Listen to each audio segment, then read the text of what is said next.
Hello everyone, welcome to episode 296 of Aussie Tech Heads, Thursday 28th of June 2012.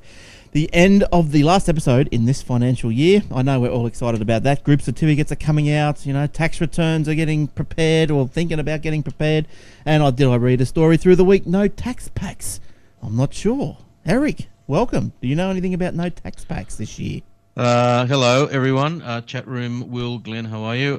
Question was, do I know anything about tax packs? Don't know, don't care. Okay, fair enough. Well, they do you out of a job, wouldn't they? So you don't want to know about them. Well, mate, the ones that use tax packs, I don't want as clients. So you love them. You love them. All right, so welcome everyone. And Will, how you going? Yeah, not too bad. Well, okay, I'll lie. Not too bad. How are you? Yeah, that's good. Yeah, I'm going good. Thank you. No video from Will tonight for the video watchers. Will is at home. He stopped working. He's done about a 14-day straight stint, and he's decided to do the podcast. So no batteries failing in the rain, Will. That's why I've been working. I just refused to do it. It was Sonia's birthday, so I had an excuse. I said, I've got to go and cook a tea. So I did, and then I said, I've got to dash off and do a podcast. So she was impressed. Oh, yeah, that's good. Well, hopefully, we won't keep you too long, but there's a lot of Google/Android stories tonight, so I'm sure your input is quite valuable. So welcome, Lounge. Lounge joins us every Thursday night. That's from 7:30 for the live recording, and from 7 o'clock for the replay of techwebcast.info. So hi, Brad, and to the gang. I think you're episode 194 tonight. I'm not sure again. But anyway, techwebcast.info. You can watch us if you want to watch us live. It's live.thesecrethub.com. You want to call into the show through the live recording, just Skype Aussie Tech Heads. Add it in, and look, if you can't get added straight away, I'll add you through the week or whenever I see you pop up. So do that. Now listen to the video. Everyone knows the video goes out to youtube.com/The Secret Hub. Well, guess what? I pulled my finger out. Now you can just go to video.aussietechheads.com.au. Is that easier? I hope so. Let's have a go at that one. So video.aussietechheads.com.au and the paper.aussietechheads. Question. Yes, Eric. Question. Is this streaming live on Google?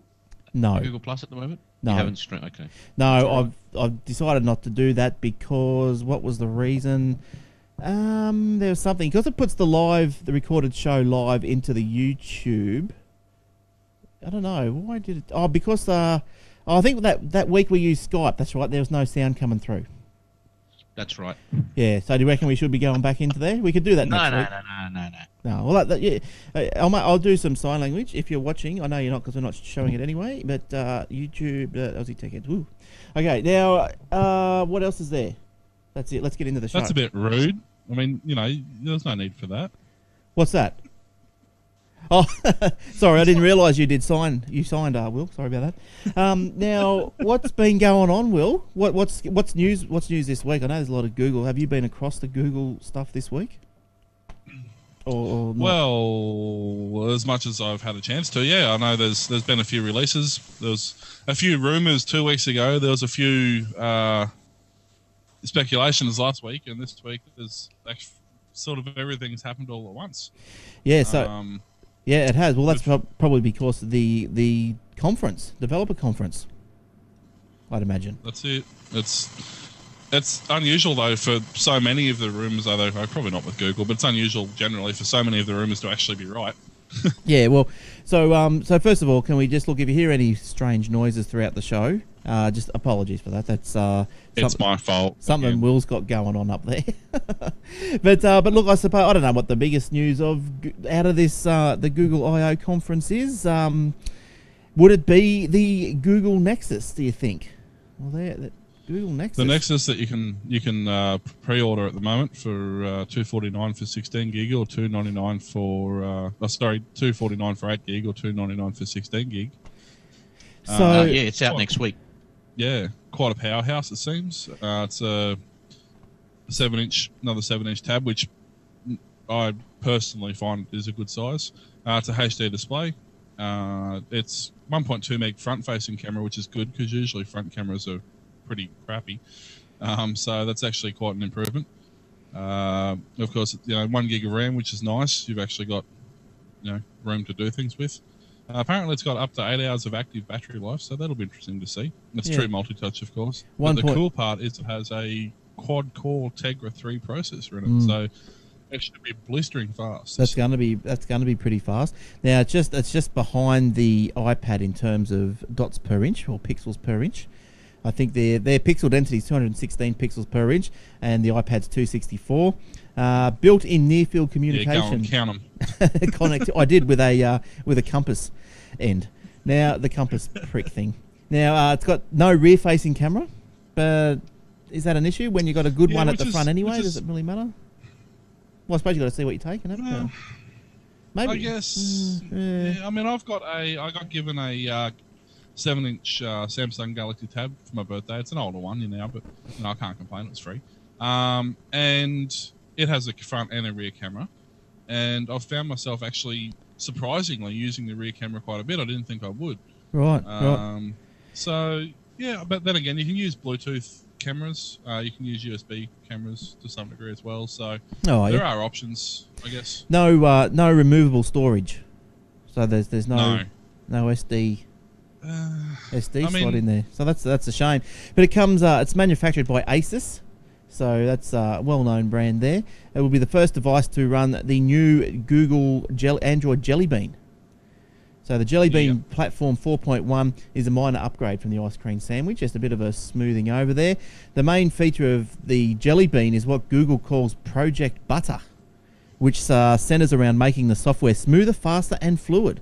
The company claims using Jelly Bean feels a lot smoother than previous versions of the platform. Triple buffering graphics. Ooh, yeah, for a higher frame rate. Yep. Offline voice typing, enhanced notifications that show more details, and widgets that automatically resize are other new features. So, yeah, I don't know. But as you said the price points just before. But once again, we're getting stung about extra $50 dearer over here than in the US. And why not? Yep. The thing is, they know they can, and we're going to pay it because they're still going to sell. So, having said that, for the price, I mean, it's certainly an acceptable price for what it is. I don't understand why they increase the price in such a small market. Like, what wouldn't it be the other way around? I think part of the problem is but I think part of the problem is we're classed as Asia Pacific, so as a rule, we're on the same pricing structure that they use. Yeah. Okay. So if you want to buy one, you can. I bet you it's cheaper in Singapore. Yeah, right. Yeah, I don't know. I bet you it's cheaper in Hong Kong. Yeah, you're probably true. It's just us. We're just Gumbies. But the Google, it's available to pre-order right now through the Google Play Store. And what is it? July delivery, I think I read. So next week. Yeah, right. So that's all right. That's all right. If you want a little about a week and a bit, it'll be out. And the other interesting part about it is it comes with Chrome as the default browser. Now I've been using Chrome on my Galaxy Tab that I've put Ice Cream Sandwich on, and I'm really impressed with Chrome. It's basically every bit as good as the desktop version of it, and the best part is it syncs all your contacts, all your bookmarks, your recent history, so everything that you've used recently you can sync across on it as well. And I think obviously it won't be the only one. You can use Skyfire and all the ones that you're using anyway. Yeah. But I reckon it's great. Now, apart from that, at the developer conference, they also, not unveiled because it's already been shown to us through YouTube videos, but there's also the computerized glasses, the Google Glass, where you walk down and you get all the stats in your eyeball. Don't get me started. I so want that. I reckon it'll be awesome. Oh, Will, come on. I so want it, but that's just me. But when it's I don't know. You'd end up running into poles and stuff. But you're trying to change a battery, and you go, there's a bloody Kentucky Fried over there. I'll see you later, mate. But the Google, So anyway, they launched it. They used skydivers and daredevils to introduce the prototype of the glasses. Now, some people say it looks like a pair of Oakleys. Some people say it looks something different. But showing off the glasses in a wild demo at the I.O. conference, the Google co-founder Sergey Brin ran on stage near the end of the keynote sporting a pair of the glasses which have a processor and memory and are expected to include 3G or 4G wireless access along with motion and GPS sensors. Now, two men jumped out of a plane flying over San Francisco and parachuted to the roof of the Moscone Center where the conference was being held. During the descent, they were wearing the glasses and streaming live video of the jump. Now, once they landed, other people rappelled down the side of the building wearing the glasses. Another team were on bicycles wearing the glasses, and biking through the conference centre up and down everywhere, and it was all streamed to the keynote stage. So they made a bit of a big deal about it.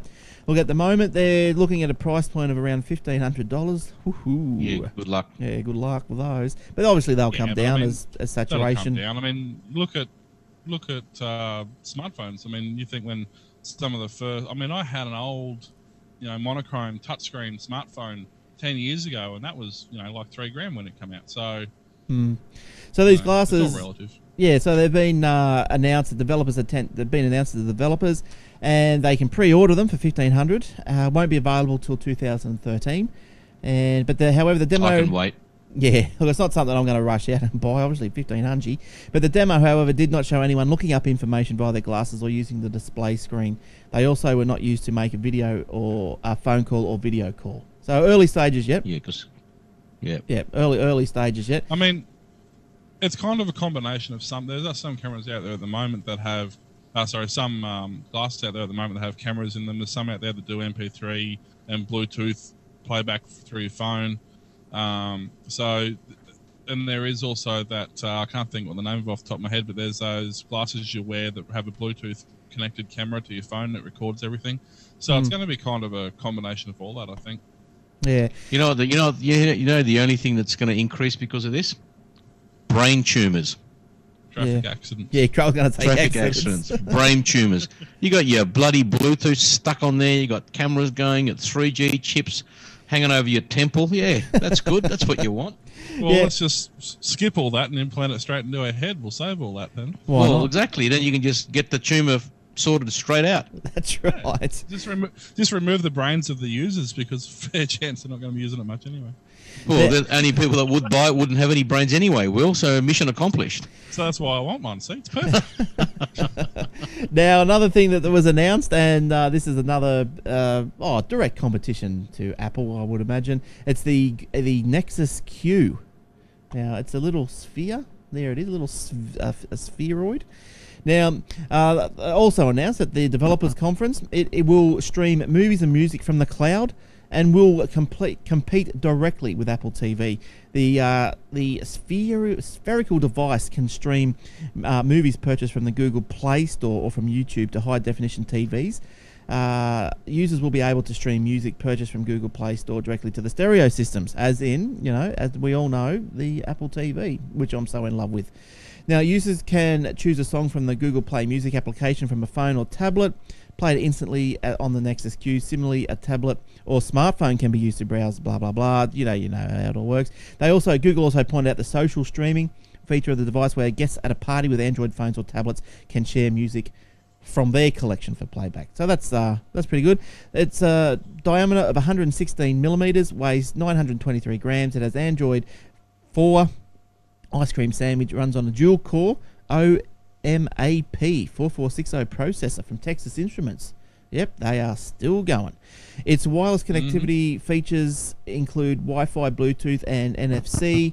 The device has micro HDMI and Ethernet ports. Now, the little sphere kind of costs you around US $299 and can be ordered now.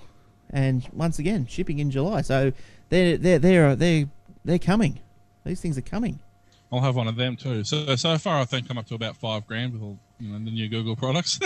Yeah. You know what? I'd wait for a review. I'd wait for a review on the user interface on these products before I get them, because Google don't have a good track record on making things easy to use. No, well, and I bet you any money that Nexus Cube is going to be a piece of pus. It's usually not so much Google that doesn't make them good to use. It's usually all the bloatware put on by other manufacturers you have that problem with. Oh yeah, but I've heard other stories too of Google. They just don't know how to, because they're engineers. Let's remember that they're not user interface. They're not Johnny Ive. That's for sure. Yeah. The only good thing about it is you can skin them and make them set them up however you want them. So even though they may not come with a perfect UI out of the box, you can certainly make them as close as you. Oh look, if you're into that sort of thing and you want to customize it for your specific needs, it'll work a treat. Now, too. but talking about just quickly, just maybe finishing off here on Google. But Sony offers Google TV in Australia, and apparently it's struck a deal, and it's going to offer also in the UK and probably other places around the world. But Sony said Google TV will provide Australians with an enhanced entertainment experience through apps and games from Google Play. That's getting a run in it, Google Play. A web browser using Google Chrome and a YouTube on TV experience. It would be available with the purchase of selected models of the Bravia range, TV range, and the offer would begin in the retail stores from today. So there you go. Go down to your JBs and Harvey Normans and get yourself a Bravia. All right. There's one more thing quickly too with Yes, Firefox 14 has been released for Android, and it's basically as bad as all the other Firefoxes, so don't worry about it. Okay, no worries. But I don't know why they've successfully. That's the only major release on Android that's actually got worse with every product release. I don't know if it's Firefox, yeah, that's pass. I don't know if it's actually got better on the PC either. I'm not a No, it fan. hasn't. It's slow and Yeah. it doesn't refresh, and it's rubbish. The only I mean, 10 years ago it was great. Well, not even that. 5-6 years ago it was fantastic, and then it Firefox just sort of 1, 2, and 3 were probably the best. Yeah. Look, the only reason pretty much I use Firefox these days is I pretty much sit in Chrome. I'll fire up Firefox if I want to sign into YouTube under a different logon, because I just use Yes, same here. I just use incognito in Chrome for that. Oh yeah. The only thing I don't use Firefox. The only time I use Internet Explorer is to go to government websites. Right. Yes, correct. Or banks. Or banks. Or banks. Sorry, you're not using Internet 0.5, so get out of the 21st century if you want to log in. Now what? Centrelink, one of the forms on the government webpage. This is Queensland Transport. I was on the other day. It said you require Netscape Navigator Gold or Internet Explorer version 3 to access this page. Cool. Yeah, well done. Cool. Well done, Anna Bly. Now I think Gary, you had an Android tablet story. Did I? Oh yes, the first one. Yes. This Oh, will that just one. I just want to rain on everyone's parade now. Now we've had the good. Now, okay, we might have You've some had bad. the good, bad, and the ugly. And the bad and the ugly is this one. What's happened? Samsung Electronics says a US court has prohibited it from making or selling the Galaxy Tab 10.1 tablet in the United States. So they won the court case, but for the time being, it will still remain on sale in Australia, so they'll be next. Samsung said it was disappointed that the court had ruled that the tablet infringed Apple technology because it was too similar to the iPad. The court said that Samsung had also been banned from importing the device or any other product that is no more than colorably different and embodies any design that infringes Apple's patent, blah, blah, blah, blah, blah. So, Is it really that similar? I think it is. It is, but it's a different thing. It's a different machine. No. I mean, they all look the the same, internals. you know. The internals might be different, but if something looks the same, then that's when they've stepped the line. I mean, But look, what do you have to do to I'm make not it, being you know? objective, obviously, because I hate Android products and I don't mind the occasional Apple product. But I'm just reading you the facts. So, but makes me wonder though that because court cases in England, Canada, United States, any other country that used to be ruled by England have a very similar legal system, the Westminster system. Therefore, any cases won in the United States, for example, hold a lot of weight in Australia. Yep. They're not enforceable in Australia. Yeah. But they set what to call it. It's highly influential. Yeah. Yeah. So if the court case is upcoming in Australia, there is a good chance that this sort of ban will roll out across all English or Westminster type nations. Well, the judges, when it comes to the Australian court case, judges have got a bit of a free ride, haven't they? They get a free paycheck. They just go, well, there's a precedent over in the US.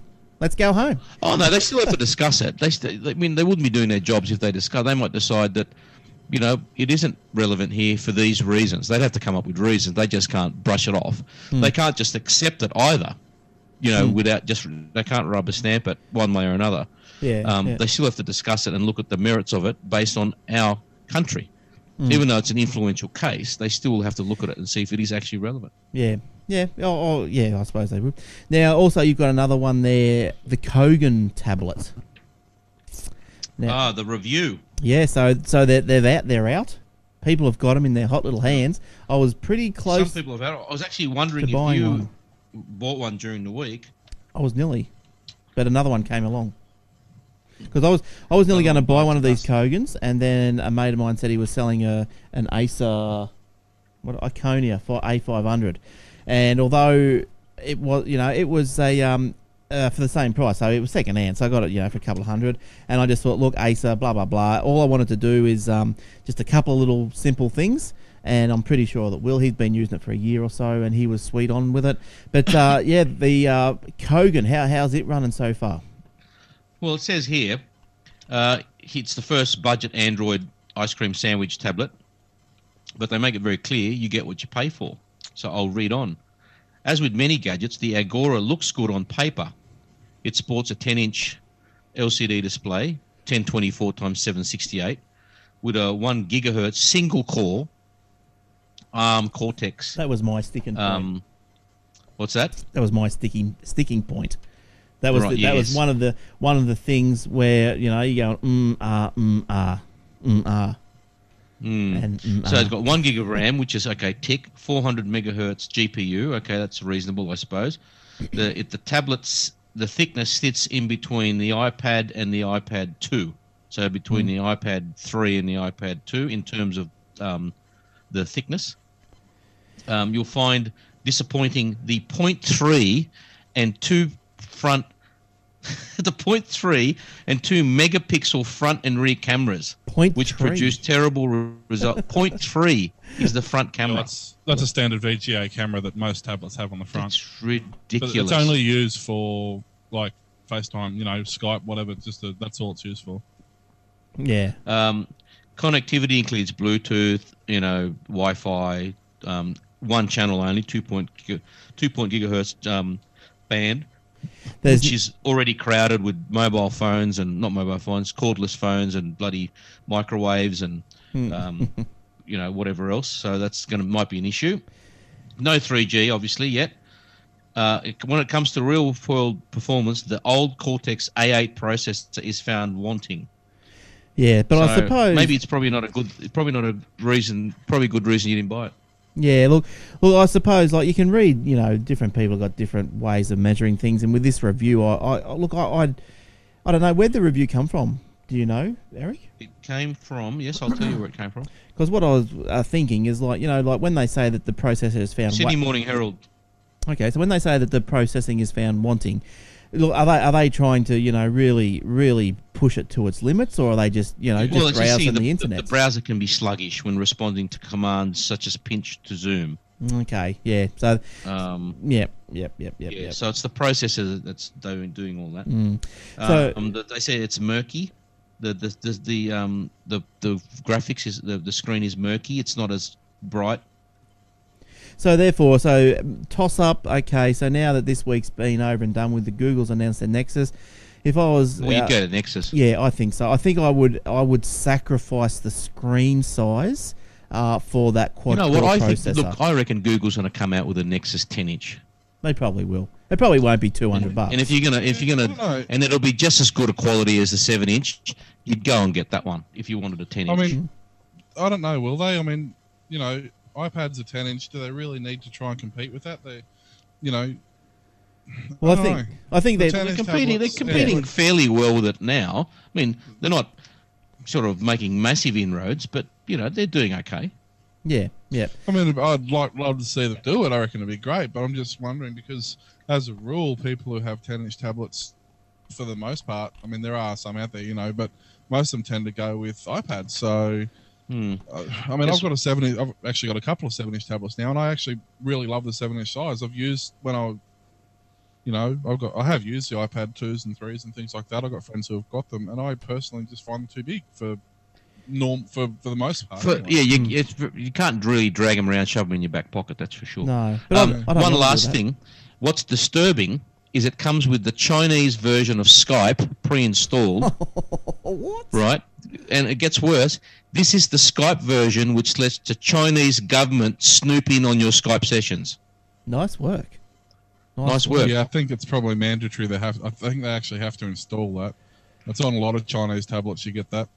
Well, on this you can uninstall it and put the normal version from the Google Play App Store. So you can get rid of it. Now, it's surprising some of the software you get from the Chinese tablets. It's quite scary sometimes. Now we mentioned Jelly Bean. It's not a good review.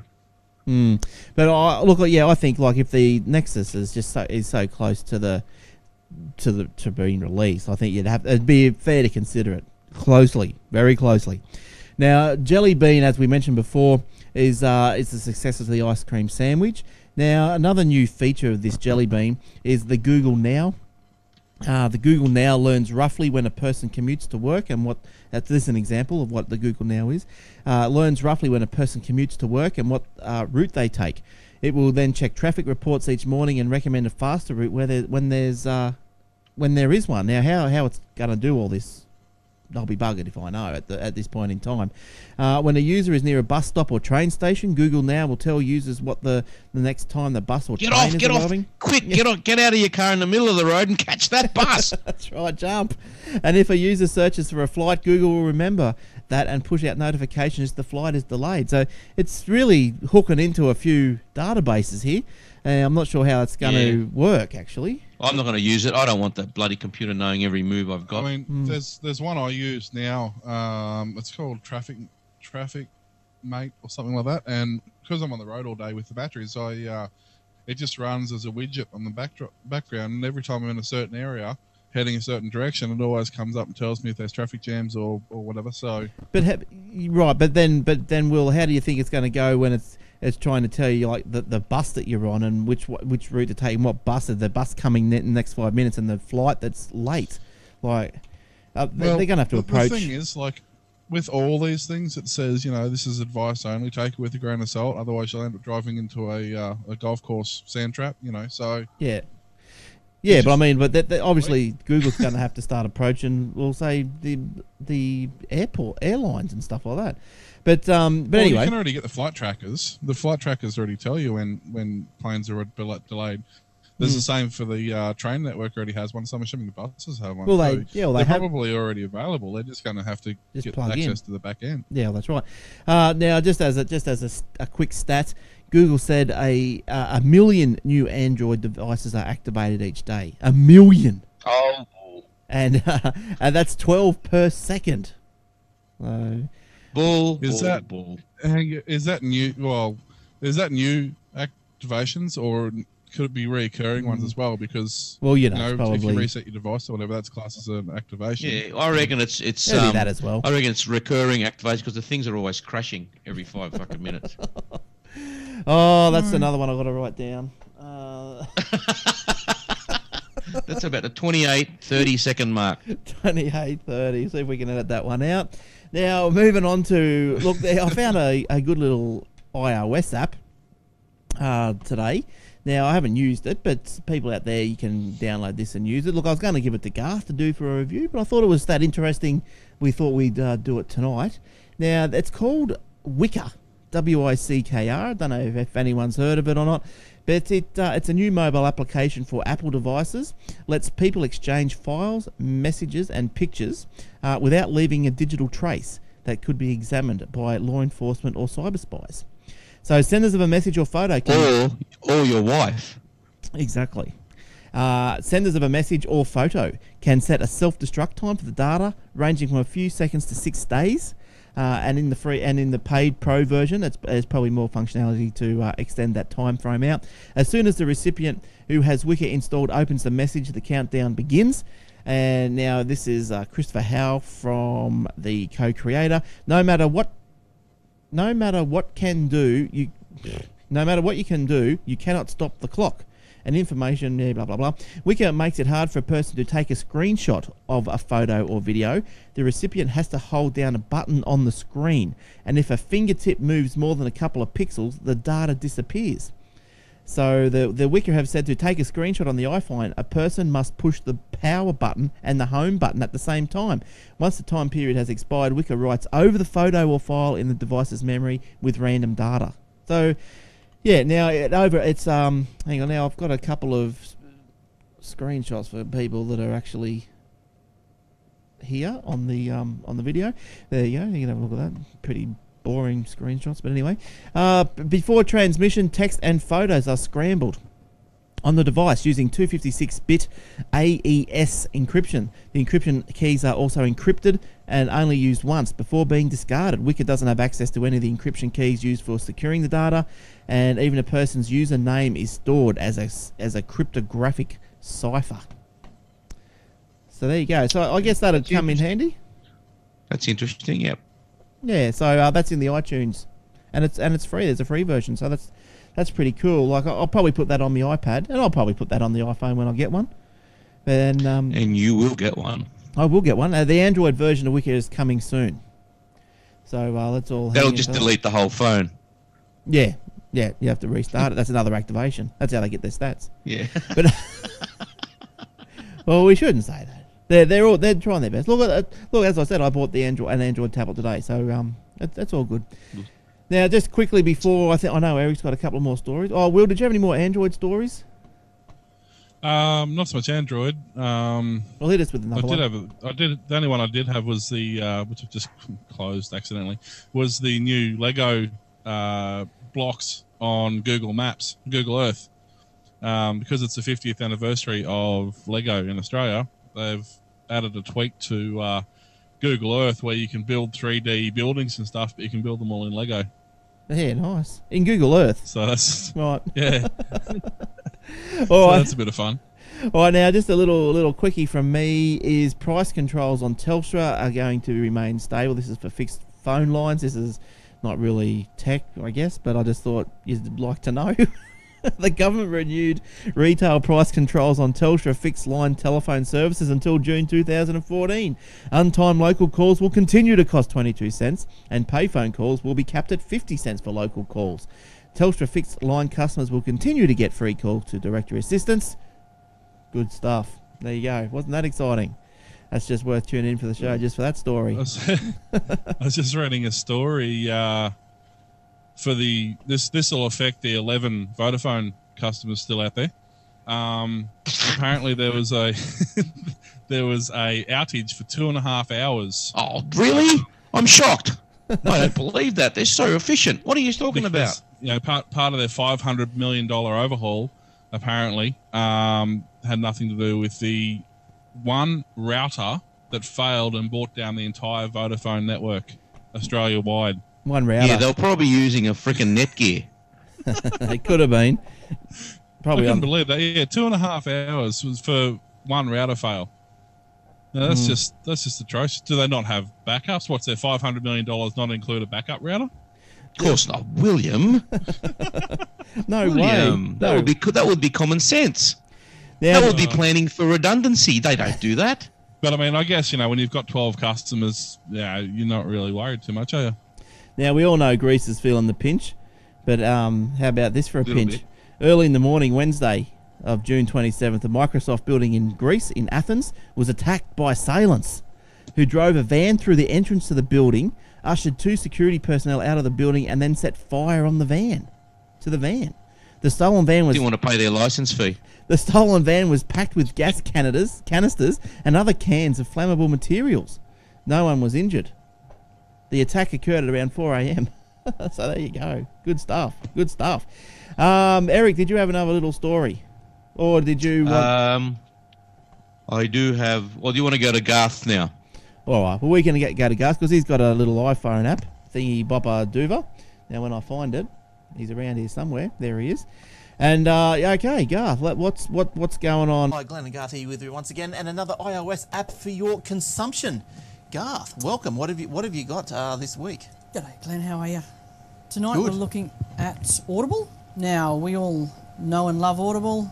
I'm sure you've all gone and signed up, got your free book, and kept on going, haven't you? Yeah, I hope so, yes, because as you know, you can sign up and get a free book from aussietechheads.com.au. Absolutely. And you get a free book. And Yours when to you keep. do, that first book, download it to your iPhone or your iPad with the Audible app. Nice work. So, it's pretty self-explanatory, really. It's an app to listen to audiobooks through Audible. Beautiful. Yeah, it just, well, like all Apple stuff, hey, it just works. It does work.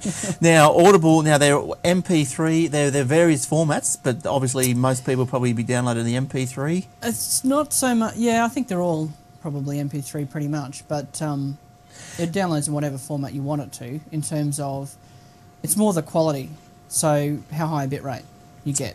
So this free app, and it's a free app, may we just mention that? Yeah. Yes, but it is the most comprehensive audiobook experience ever, including Wi-Fi delivery of your audible.com library, an optimised audiobook player, detailed listening stats, and more. Yes. Yeah, they make a bit of a game out of it. So once you've listened to a certain number of hours through the app, you progress through, beginner, I can't remember what they are, but basically it tries to make the whole audiobook listening to a bit of a... they've tried to gamify it a bit, really. Right. But that doesn't get in the way of the fact that it's just an easy, great way to listen to audiobooks. You've got your normal speed controls, sleep timers, all that sort of stuff that you'd expect with an audiobook player. So you've heard us banging on for quite some time about the Audible, and now that you've got them all downloaded and you've all joined up through the website, you can now listen to them on your iDevice. You might as well. You might as well. Now, other interesting features would be chapter navigation, bookmarking. Oh, hallelujah. And the problems I've been having with bookmarking, I've been trying to use Winamp on my Android. But anyway, wireless transfer of your books, as we said. Browse and discover over 100,000 titles. Wow. Hey, there's probably an official Audible app for your old piece of Android. There probably is. Multitasking for background audio playback. Yep. Earn badges and check your personal listening habits. There you go. Get inside information about author events and more. Connect to Facebook and Twitter. So once again, for all of you who feel it necessary to announce to the world the fact that you're listening to Game of Thrones, in my case. But there you go. Apparently I'm one of those people who feels necessary to tell the world what they're listening to. But it's good. It's short and long of it is. It's the perfect app. If you're a subscriber to Audible, there's no reason not to have the app. It does it all beautifully. Now tell me, just before we go, Garth, why would you use this app instead of just the iTunes? Why would you? Yes. Better.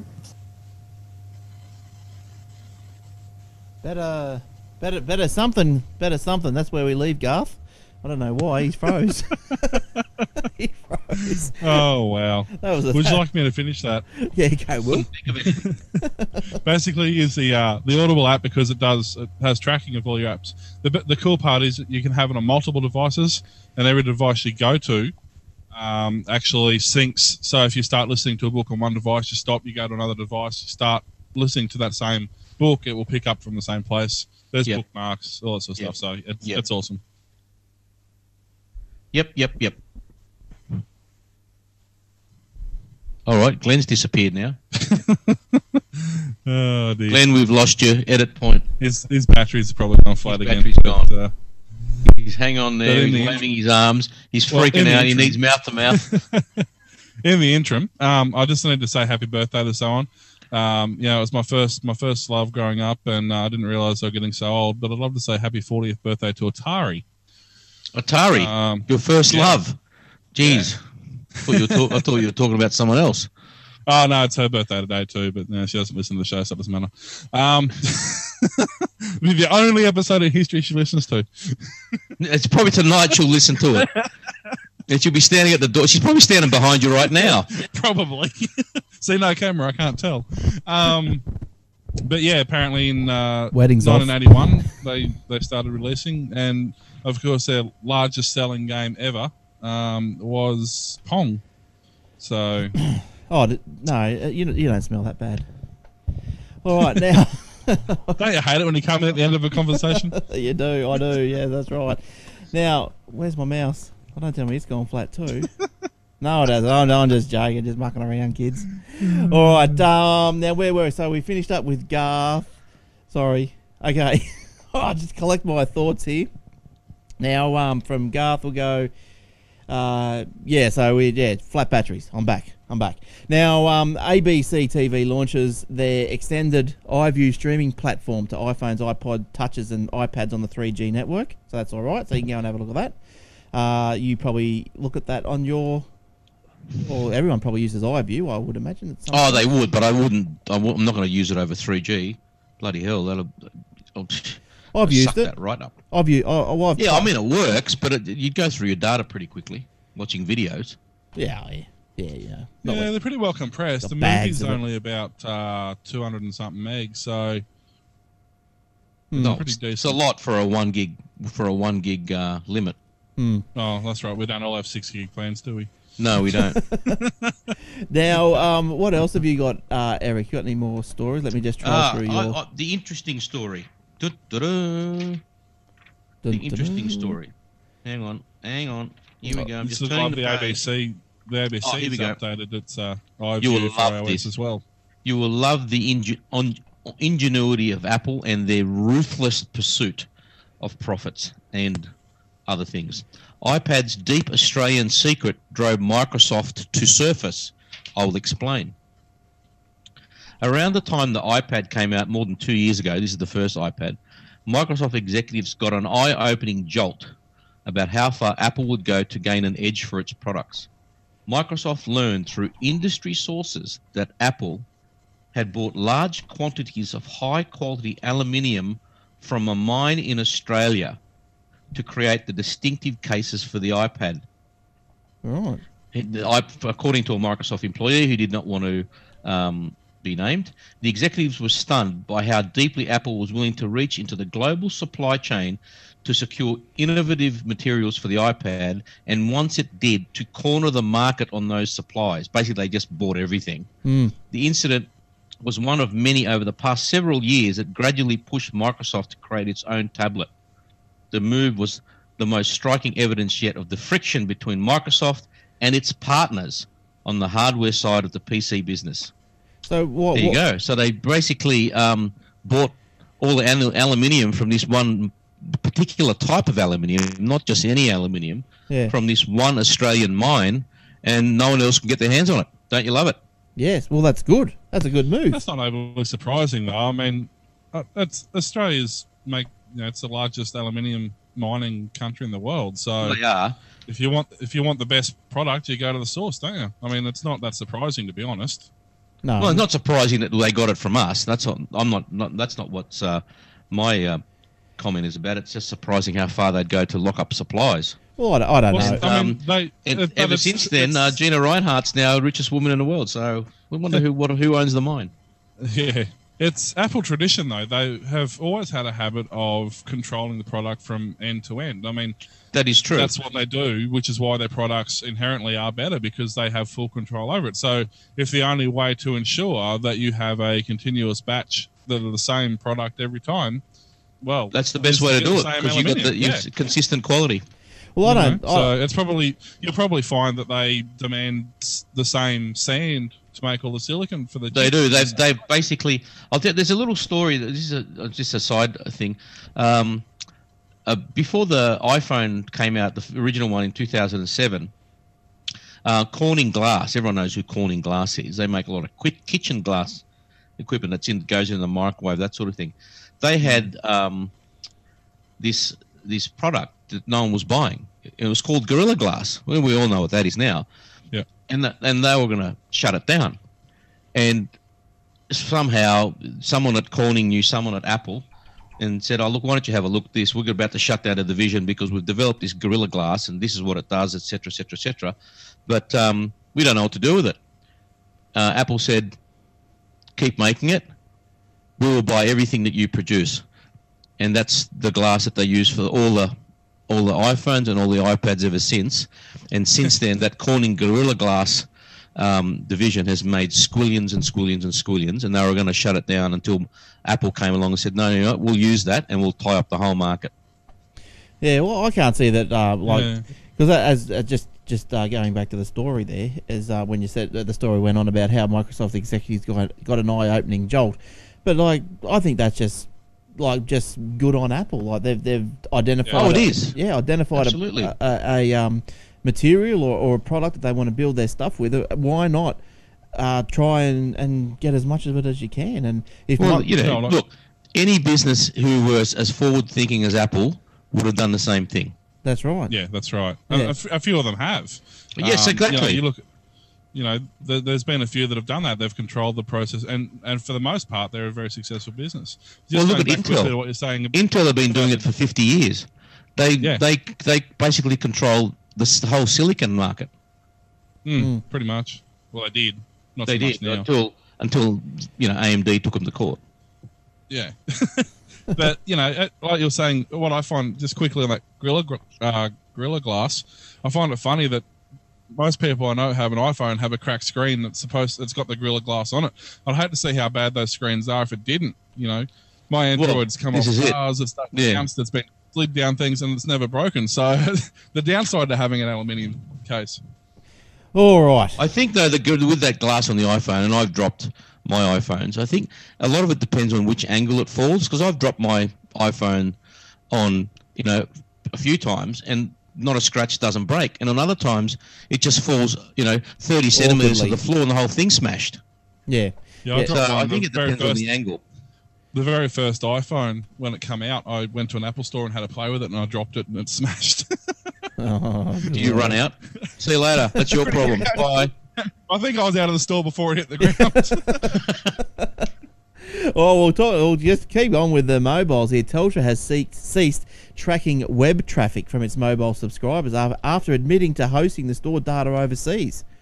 So after first calling the monitoring a normal network operation, Telstra yesterday admitted to monitoring web traffic of NextG subscribers as part of a database it's building.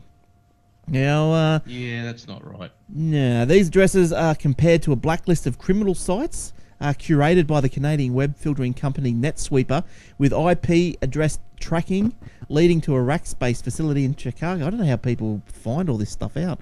But the database would be used as a foundation of an as yet unreleased web filtering product dubbed at the moment Smart Controls.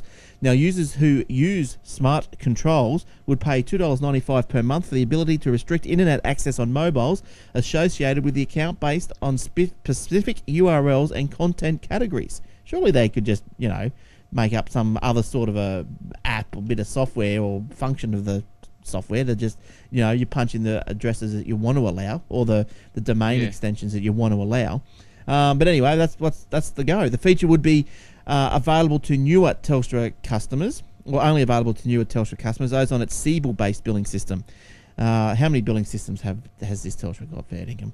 None of them work. None of them. They don't, do they? It would also. I hate how that billing system, just quietly, has to re-credit you back before it re-debits you if you're going to change some sort of plan. Oh, it's ridiculous. Yeah, I don't like it. Telstra billing system is ridiculous. They've got you change plan, but they cancel the plan. Yeah. And then start you on a new one, and then you're always out of pocket. Yeah. Yeah. Well, that's how. The only upside is you're supposed to get charged $4 a month for paper bills, but because my online account refuses to work, doesn't matter how many times they reset it, I get my paper bills for free, which is great because they send me 3 trees. Yeah. But don't they turn off? Like, they don't have to list all the numbers that you call. They turn that off. They do. They list everything. They list when where, when, and where from. Every single packet of data that gets transmitted, they list absolutely everything. And literally, like a normal bill for us is about, 60 pages. Holy shit! What? I don't get it. I don't get that. Every single thing is, it's literally, it would be about 50 to 60 pages. It's about 2 inches thick. It's huge. Crazy. Because that is crazy. And all because they can't get my online billing to work. I can't log into my account online. Maybe you're not using Internet Explorer. That was the first thing I tried, actually. Now Google, maybe if they dig your old Netscape copy out. Now Google Maps returns to iOS 6. Remember, Apple has said no more Google on their Apple mapping software, but Google Maps is still available. Will still be available as an app in the App Store. The confirmation came from Google executive Jeff Huber, who wrote in a Google Plus post, "We look forward to providing amazing Google Maps experience on iOS." There you go. I knew they wouldn't get rid of that. And Well, you know what? I prefer the Google Maps because I'm running iOS 6 now, and I'm sure Apple will improve their maps, but at the moment it's pretty shit. yeah, they'll improve. They'll improve. So, new Apple store in Sydney. Eric, Apple announced today the Broadway store will officially open on June 30 at 10 a.m. Yeah, I won't be there. No, you know, it will be located inside the Broadway shopping centre. So, a strange day to open June 30. Well, it doesn't really matter for a company. Companies are end of September, aren't they? Imagine the accountant would want to punch somebody's head in, wouldn't he? He's got to do all the paperwork for one day of trading. No, I think it's end of September for companies. So I don't know if they go under the same sort of rules there. But and what else have we got here? I've got a couple more, not too many. I was just quickly reading a story on. We're talking about RIM and BlackBerry, how BlackBerry, is slowly going down the toilet. And there's a. They're at the S-Bends, mate. Yeah, pretty much. They're at the corner of the street. Brian Baer, who's a analyst. I'll get it right in a minute. And he's basically said, although Research in Motion's earnings aren't too bad, and they basically have $2 billion just laying around with nothing to do with it, there's nothing there that anybody wants to buy. Oh. So there's no hardware that's any good. They've got no software that's any good. The only thing they've got going for them is they've got about 10,000 defendable patents. Yeah, right. Oh, I wonder. Well, those patents are probably worth more than the company. Yeah, true. Yeah, well, apparently the patents are worth to be four and a half thousand of those patents obviously are more useful because they're apparently worth up to $3 billion. So they've got So there's some money in the patents, I guess. If anybody well, I wants think to buy at the them. moment, BlackBerry are worth more broken up than they are to stay together. Break them up. Well, that's the other thing. They're talking about splitting up into different departments now. They're going to have a hardware department, a software department. They're going to that won't do anything because they've got no innovation. They're all dumbasses who don't know what they're doing. That just means there's going to be two companies that go broke instead of one. Well, you know how we're saying that nobody buys them anymore? Well, one of the sales managers who works for us bought one the other day. Bought a brand new one. You're kidding He'll me. be taking it back next week. And it was completely impossible to back up and restore his information off his old one to his new one because they don't talk to each other. That is so stupid. Yeah, they need an uppercut. Now there's exploding batteries in the air again. Samsung Galaxy 3. Yeah, I heard about this. Yeah, Eric, did you have any more info with those? Dude? No, I'm done. It's from your notes. Samsung. Oh, is it? Samsung launched its latest Galaxy S. That. Dublin-based, blah blah blah. Where is it? There have been other reports of Samsung smartphones overheating. In March, a Korean schoolboy reported that a spare battery for his S3 exploded in his back pocket. A spare battery exploded. Ooh. Yeah. Ooh. Yeah, ouch. because I'd love to read the fine print on these because that spare battery wasn't a Samsung battery; it was an eBay one. And the car mount that the guy was using when his phone exploded wasn't a Samsung one; it was an eBay one. So There you go. Yes, eBay. I mean, Don't buy from eBay. all my mounts, brackets, accessories, batteries, they're all off eBay. It's a risky run, you know. Yeah, of course. It's a bit of due diligence on your behalf to make sure that they're behaving, and and then you use it, you know. So yeah, that's right. That's right. Now, Will, did you have any more? Or you? No, I'm about done. They are a good phone though. My nephew's got one of those phones, and tell you what, it's really sweet to use. It's because he's got an iPhone as well, and they're on par in terms of usability and, you know, sensitivity in the screen and things like that. They're really nice. Now, if anything's going to sell a TV, it's the Olympics. Every 4 years, there's a bit of joy. Now, Australian retailers say they're already seeing heightened interest in screen upgrades, though not necessarily for the advanced models. Apparently, all the 3D's all the rage, Olympics in 3D and all this sort of stuff. 2012 Olympics will be the first one broadcast in 3D. Retailers say consumers are not specifically asking for the new technology, instead choosing televisions based on picture quality and size. Yeah, 3D TVs. I mean, a mate of mine went have and any bought. interest. You don't? A mate of mine went and bought a Watching the Olympics in 3D, a 3D LG. I think they bought a couple of weeks ago, which was great. You know, unboxed it, set it all up. Him and his wife were wearing the glasses. Yeah, it was fantastic for the rest of 8 of us sitting around in the room. was completely useless. Harvey, They said, "Oh, this is fantastic." We're like, "Yeah, we'll take your word for it." Yeah. And sure enough, when you were wearing the glasses, it wasn't too bad. And I said, "Oh, well, why don't you go and buy some more glasses?" He goes, "Yeah, You all right." just got to stand on one leg, squint, and close one eye. So he jumped online and had a look, and the glasses were $199 each. And he's like, "Oh, we bought this for the family, and they've got 4 kids, so straight away they're Yeah. up for another $800 just to buy glasses just for the kids that they're going to break Well, them." can't Oh, they that's just, ridiculous. can't they just buy cellophane and just make a pair themselves? I reckon. I said, "Why don't You just you not keep the buy-" 3D glasses you go to the movies with. There you go. No, they're different because on the TVs they're active, not passive. So Yeah. Yeah. Well, Harvey Norman, Technology and Entertainment General Manager Ben McIntosh says 2012 could prove to be a bigger year for TVs than thanks to the Olympics. So Olympics are always although good. speaking of all this modern 3D technology and how everything we're going to go to the drive-in on the weekend. Oh, woohoo! At Beanley. And you can Oh, either well. use the good old mono aluminium speaker that you mount on your window, or for the people who are really up there and want the latest and greatest in modern technology, you can tune in to AM and listen to your car radio. Geez, in AM. Yeah, You're joking me, AM. So you're going to watch, I don't know, the Avengers in stereo, but on AM. well, That's Bring right. your roller skates with you and order yourself a hamburger and a hot dog. you got to load 14 mates into the boot. Will brings his own hot dog. Oh, dude, that's funny. Oh, look, I like to drive in, but I wish they'd upgrade their bloody technology. Yeah, what even to It's sort of Bluetooth? the whole. Jeez, what's going on? Yeah. I suppose not many people. I But, don't know. nostalgic watching movies like that, isn't it? Oh no, they're packed every weekend. They do double features every weekend. They're always packed, and everybody still goes for the good old speaker Oh, box. look, who doesn't like a good monaural broadcast? Now, so No, if it's great, because if the bay next to you is empty, you can grab their speaker box as well. double so you can get monaural. through. That's true. Then you get stereo. No, it's double mono. It's not stereo. It's still double mono. It's much better. Yeah. There's been a lot of interest in really big screens over the past couple of weeks. We're talking about 60, 65 and 70-inch screens. I thought there was a recession. Well, obviously not. Is that an Australian article? Yeah, because Harvey Norman was banging on about it. Oh wow.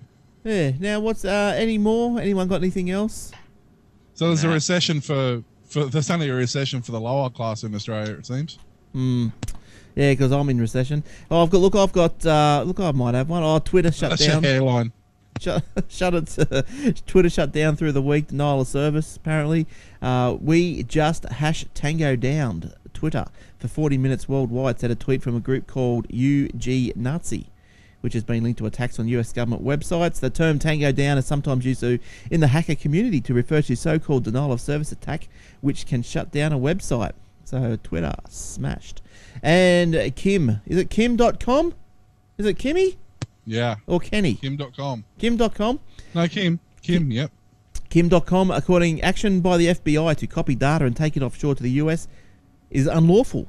The warrants were also unlawful. The warrants did not adequately describe the offences to which they related, High Court Judge Justice Helen Winkleman said. Maybe, sounds like Winklevoss. Henry Winkleman's brother.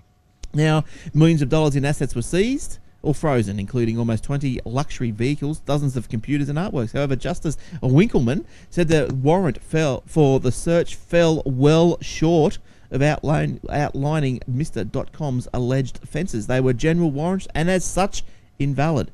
That's pretty poor, isn't it? That's poor. Which is really great because the He's going to get off now.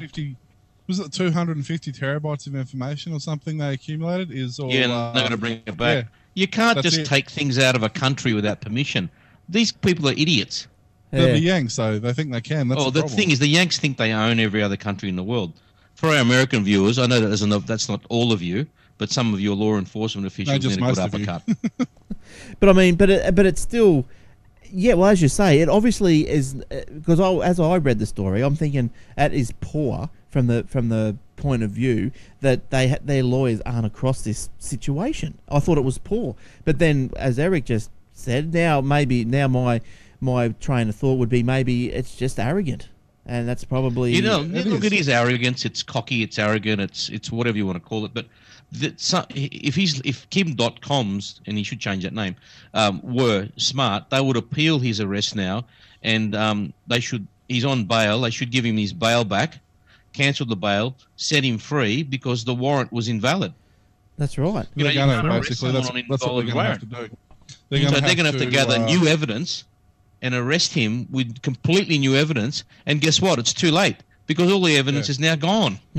But not only that, the thing is, there is a story I was reading. I can't find it now. I found it on my Twitter. Somebody sent a Twitter link, and he's actually filing for damages and all that. So he's actually going to walk away with a lot more money than he started with. That's right, because he's just broke at the moment, poor bastard. But he said he couldn't live on his, what was it, $2 million a week or whatever it was. Yeah, or some ridiculous $50,000 a day or something. His lawyers are continually and consistently just saying he's done nothing wrong. Mega Upload has simply offered online storage. So yeah, there you go. Has anybody? I'm actually just going to check. Is Mega Upload back online yet? No, I don't think so. I'll give it a week though, Will, after this. Now, and also, I'm still curious. If I was a paying subscriber to that, I still want to know if I get my. No, it's still got. It's still got the domain. I just gone to megaupload.com. This domain name is associated with the website megaupload.com has been seized pursuant to the order issued by a U.S. district court. It's an FBI notice. There it is. So basically, it's just the arrogance of these people. It's the National Intellectual Property Rights Coordination Center.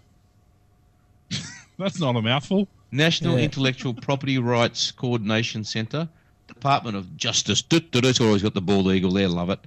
FBI Anti-Piracy Warning, Department of Justice, Federal Bureau of Investigation. Blah blah blah. They've got three separate departments to bring down one website. Yep. And can someone tell me? That's not an abuse of power. Can someone just enlighten me on what a grand jury is, please? A grand jury is let me think. How do you explain it? Before you go to trial, this is in America. I don't know. I don't think this happens here. Here they just call it jury selection, I think. Before you go to trial in America, they put you before what they call a grand jury to see whether or not they can take you to trial. Right. Okay.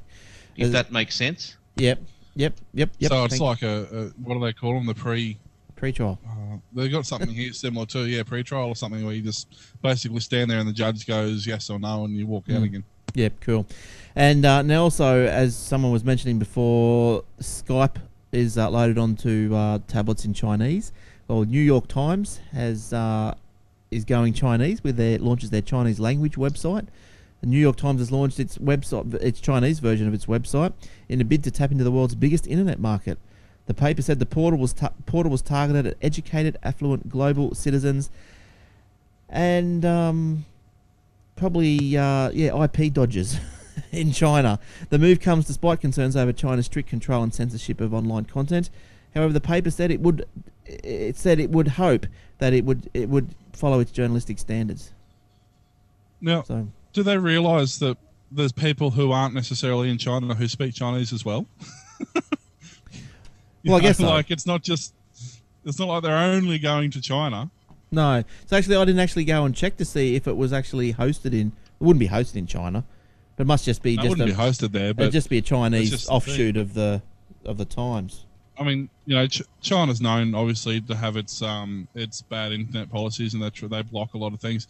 But did you see the Time magazine cover? Was it Time magazine cover, or I think it was? Hang on, I'm gonna have to go back through my feed. Just hold that thought. Yeah, but basically, everywhere else in the world had one cover, and in the USA, they changed the cover completely. Yeah, right. What for?